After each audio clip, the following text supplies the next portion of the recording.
Hello mga kabeshi, for today's video ay maglalaba kami ng aking mother lily. Kasi ang maganda ang araw.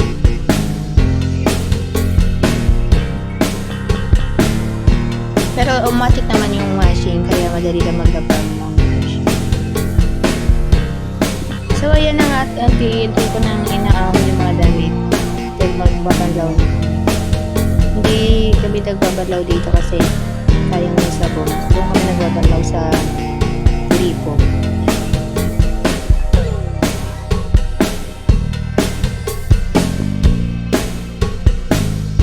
Tapos dinadryer na lang namin. Pero kapag tag-ulan, pag malakas ang ulan ay diretso sampay na lang. Diyan na lang magbabalaw, tapos magsasabon, magbabalaw, tapos dryer, tapos ang gagawin na lang ay sasampay na lang.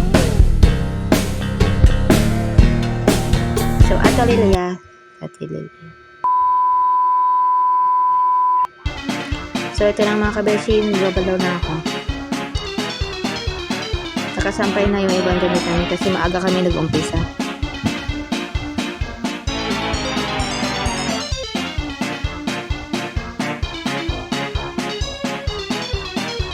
Maganda yung araw mga kabeshi, kaya kailangan madaliin ang pagbabandaw. Actually, diretso sampay na siya yung washing namin automatic. Kaya lang sayang yung sabon, kaya ganitong ginagawa namin para hindi sayang yung sabon. So yun nga mga kabeshi, pati yung aso nakikibandaw na sa akin, nakikisabay na sa video. At ito na mga kabeshi, yung next batch ng labahin. So nakaset up na siya. A few moments later. So yung mga pinagbanlawan natin ay hindi natin dapat itapon. Itong ginagawa ko mga kabeshi, pinalilinis ko siya ng mga motor at pinandidilig sa halaman. So ayan, lilinisin ko na yung kulong-kulong namin.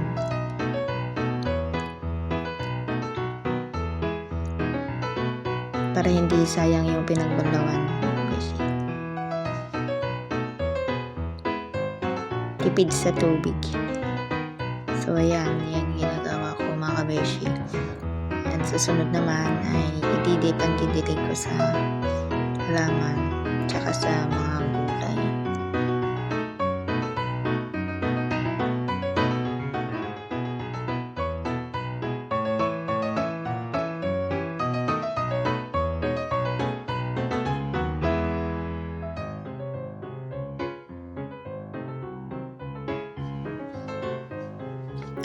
Yan mga kabeshi sa mga halaman.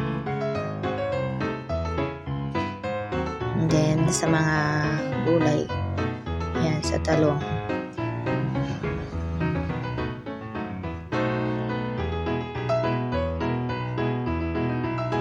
Galing ko magdiligan ng mga kabeshi.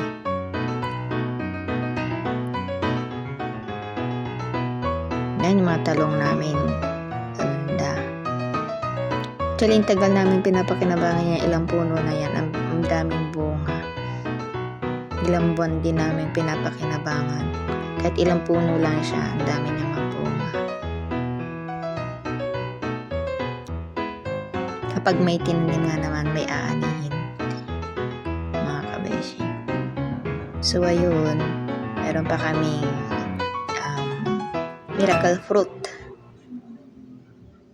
At ito na mga kabeshi, magsasampay na uli kami ni Ate Lilia.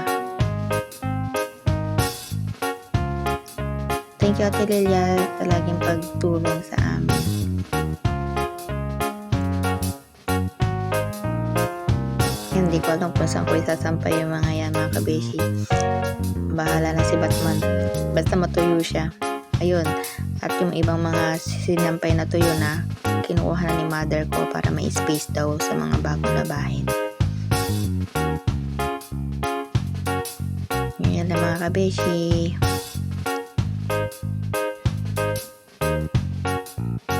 Two hours later.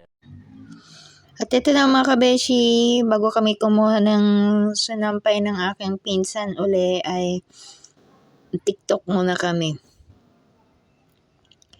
Ito yung kababata kong pinsan, simula bata kami magkasama na kami. Until now. And ang saya niyang kasama mga kabeshi.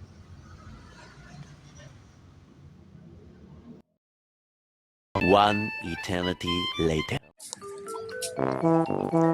So ito na nga mga kabeshi, kumukuha na kami uli ng mga sinampay. And after nito, tutupin na namin. Sabi niya tulungan daw rin niya ako na magtupi. Nakakamiss din yung banding namin magpinsan. In fairness. So ayun na nga mga kabeshi. Kanya-kanya na kami ng kuha ng sinampay.